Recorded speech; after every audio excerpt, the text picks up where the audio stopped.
Hi, I'm Prog Rockman, and you're tuned to the progressive music show called Past, Present, and Future. Thanks for joining me. Today we're going to talk about a band from Detroit, Michigan called Tiles. Now, Tiles began as Standing Pavement in the mid to late 80s with a lineup of Pete Kehoe on lead vocals, Christopher Herron on guitar and keyboards, Roy Truax on bass, and Mark Evans on drums. They released an album called Crowded Emptiness that did pretty well on the local Detroit scene.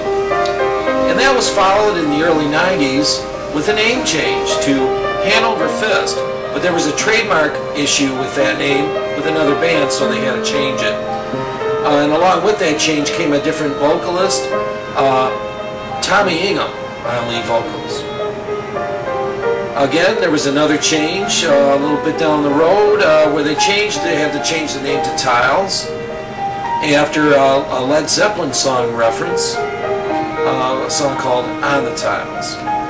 And a new lineup in the way of Paul Rarick on vocals and Jeff Whittle coming in on bass joined charter members Chris Herron and Mark Evans.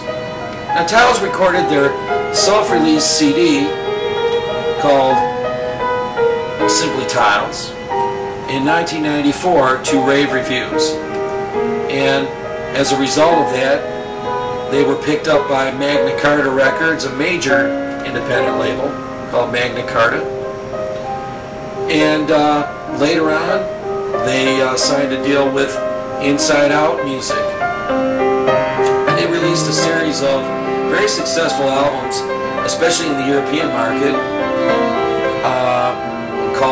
One was called Fence to Clear, and that was followed up by Presence of Mind. And then their current release that came out in 2004 is Window Dressing. Now, around the mid to late 90s, Mark Evans parted ways with the band and hooked up with another progressive group out of Detroit called House of Usher, and Pat DeLeon came in on drums. Pat had a pretty good run with the band, lasted till about 2005 when Mark Evans rejoined.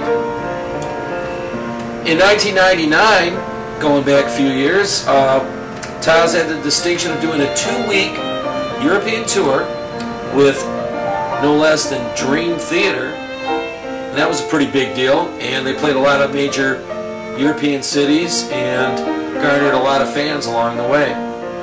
They've had the distinction of working with famed producer Terry Brown, who's worked with bands like Rush, Fate's Warning, Alana Miles, Cutting Crew, I believe, and many other groups.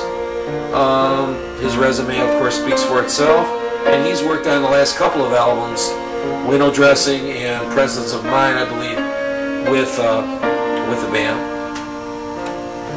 And they've also, Tiles has had their praises sung by no less than Gene Simmons of Kiss and Ian Anderson of Jethro Tull fame.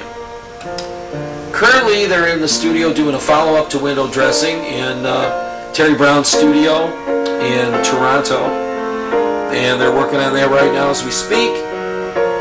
But today, we're going to hear something by the band from the album Window Dressing. And this is a cut called All She Knows. I think you're going to really like this one. So enjoy, everyone. And again, thanks for tuning in.